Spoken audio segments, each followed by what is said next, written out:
50 anos depois. Capítulo 7. Nas festas de Adriano, parte A. Quinéio Lúcio notou que a visita da neta aos condenados produzira efeitos grandemente benéficos. Apesar do abatimento, Célia mostrava-se corajosa na fé, mais calma e bem disposta. Contudo, o velho avô, considerando a sensibilidade do seu afetuoso coração de menina, providenciou, junto dos filhos, para que ela ficasse em sua companhia até a passagem das festas do casamento de Ovídia.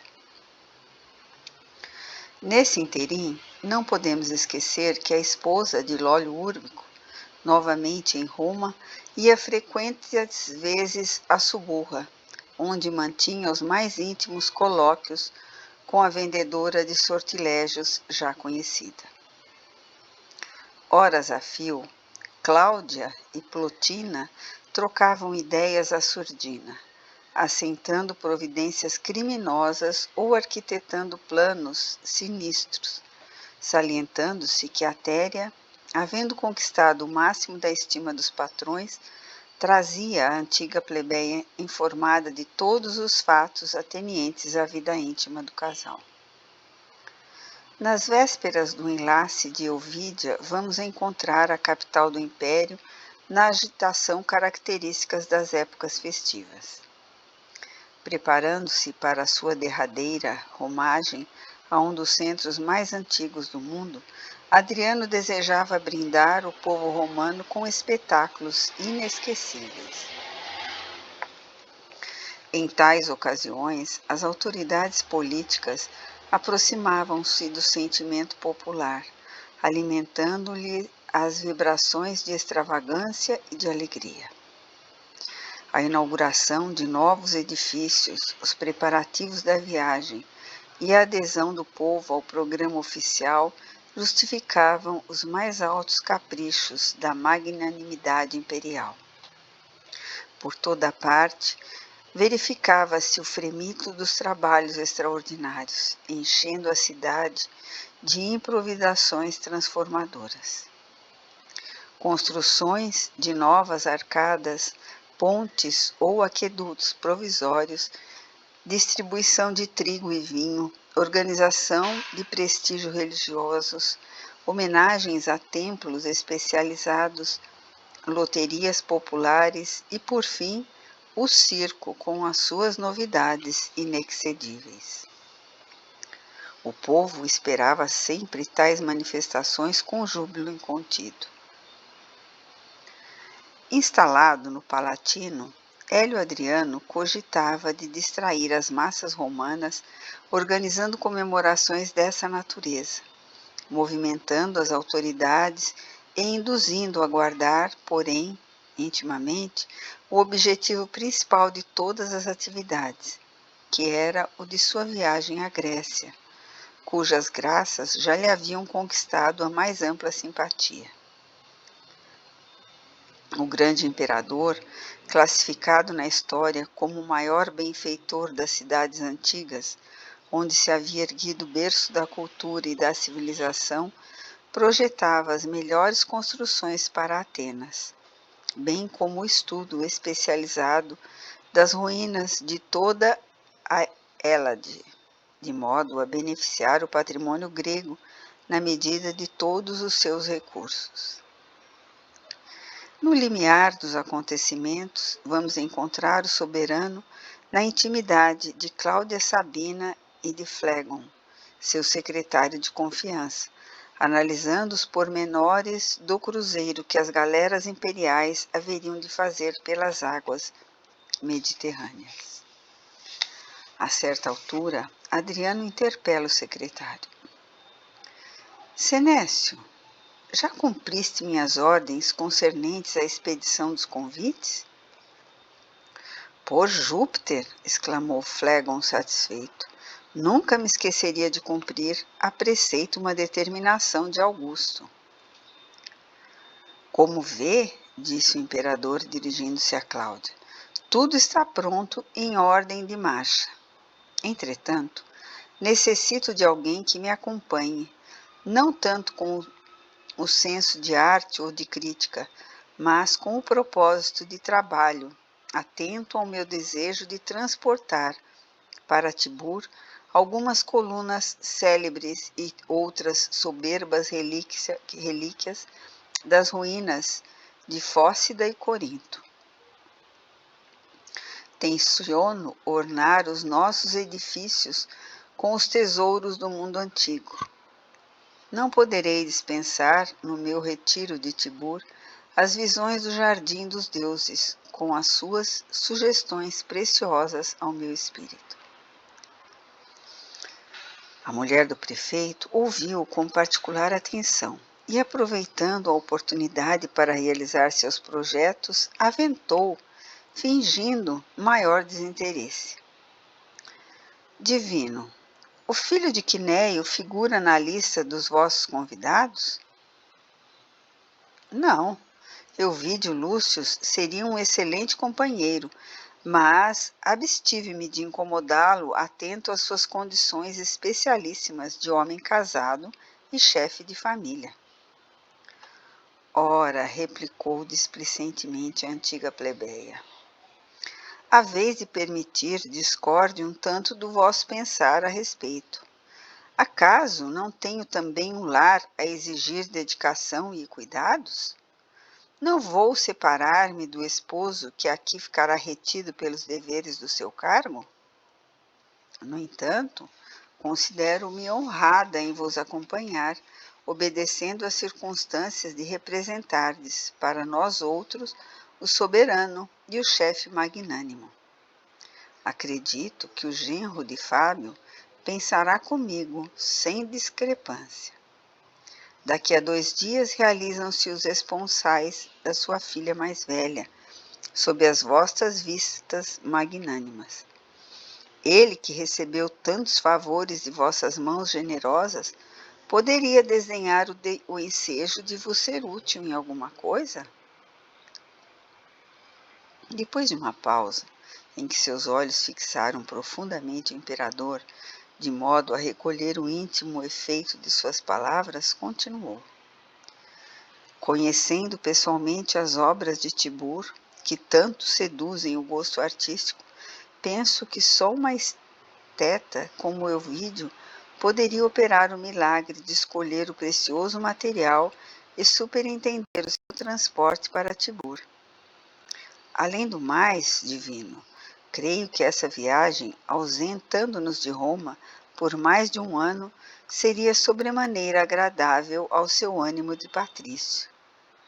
Novas possibilidades, novas realizações e novas perspectivas, penso, lhe granjeariam vantagens para a própria família, visto que o império, representado em vossa magnanimidade, saberia recompensar-lhe todos os méritos. Hélio Adriano meditou um instante, enquanto o secretário tomava alguns apontamentos.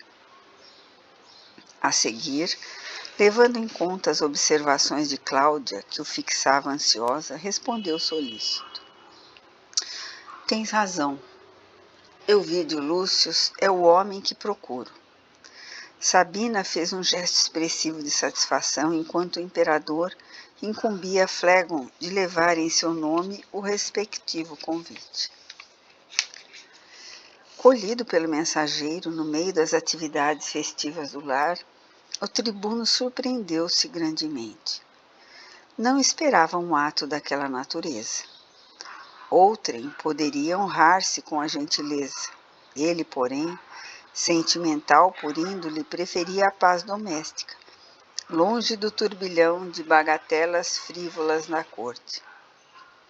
A viagem à Grécia, em tais condições, afigurava-se-lhe aborrecida e inoportuna. Além disso, deveria partir dentro de 1 semana. E quem poderia pensar no regresso?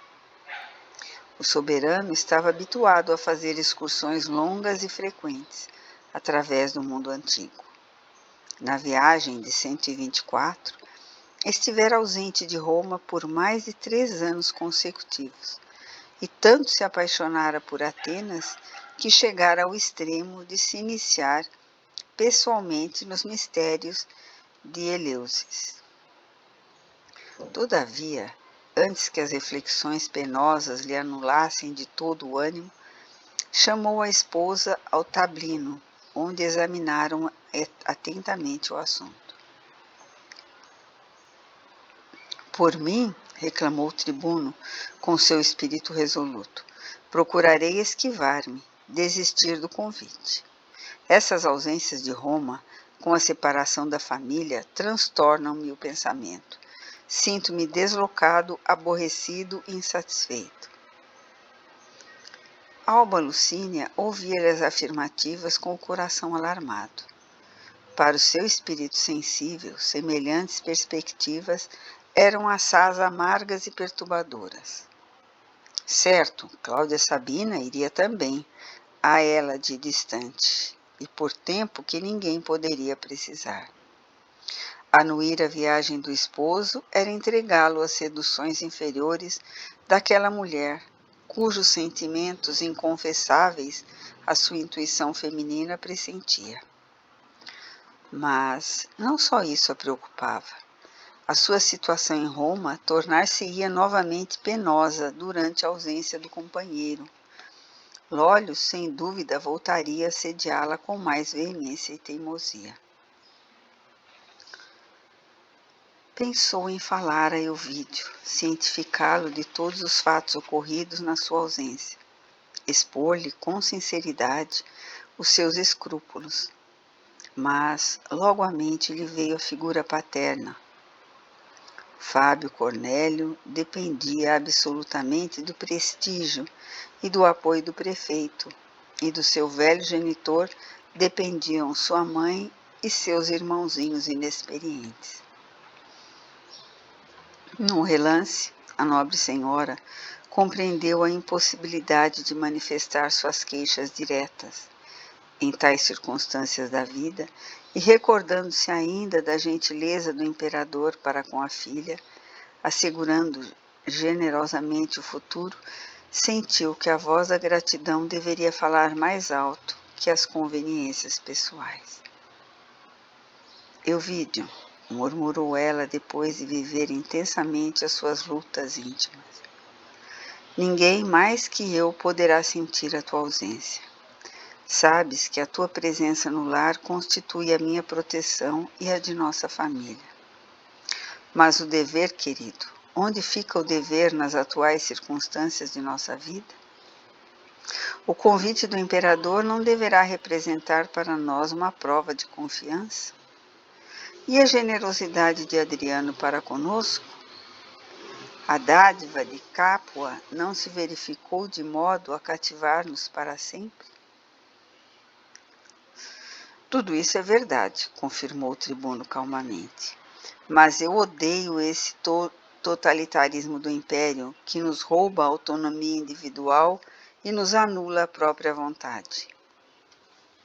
Contudo, precisamos refletir para nos adaptarmos às circunstâncias, obtemperou a esposa de maneira a confortar o espírito abatido do companheiro. Não é somente a política que me impressiona desagradavelmente, disse Elvídio desabafando. É também a perspectiva da nossa separação por tempo indefinido. Longe do teu coração, ponderado e carinhoso, sinto-me passível de esmorecimento ante o assédio das tentações de toda espécie, que me dificultam as iniciativas necessárias. Além do mais, terei de partir em companhia de pessoas que não são simpáticas e cujas relações sociais detesto sem restrições. Alba Lucínia compreendeu as alusões indiretas do companheiro exacerbado e, tomando-lhe as mãos afetuosamente, exclamou com meiguice. Elvídio, muita vez quem odeia e que não soube amar convenientemente. Façamos por manter a harmonia e a paz na esfera de nossas relações. Como a concepção do dever fala mais alto nas tradições do nosso nome, acredito que partirás sem te deixares perder nos sentimentos inferiores. Sê calmo e justo, certo de que ficarei orando por ti, amando-te e esperando-te. Essa doce perspectiva não te será um consolo de todas as horas? Depois de uma pausa meditativa das ponderações da companheira, o tribuno atraiu ao coração, beijando-o agradecido. Sim, querida, os deuses hão de ouvir-te as preces pela nossa aventura. Também sinto que o dote de Ovídia exige mais este sacrifício. Contudo, ao regressar, tomaremos as providências indispensáveis à modificação de nossa vida. Alba Lucínia experimentou um brando alívio ao reconhecer que suas palavras haviam tranquilizado o companheiro. Mas, voltando ao seu pequeno mundo doméstico, passou a refletir na sua amargurada situação pessoal, considerando as penosas provações que o destino lhe reservava no curso da vida. Debalde insulava-se no santuário do lar nos intervalos de suas atividades intensas, implorando a proteção das divindades que lhe haviam presidido ao matrimônio. Apesar do fervor com que o fazia, os deuses de marfim pareciam-lhe frios, implacáveis, e no torvelinho das alegrias domésticas, o sorriso ocultava muitas lágrimas silenciosas, que não lhe borbulhavam dos olhos, mas escaldavam o coração. Entre as clarinadas do júbilo geral, surgiram as festas adrianinas, e com elas a data auspiciosa dos esponsais da filha de Ovídio Lúcio.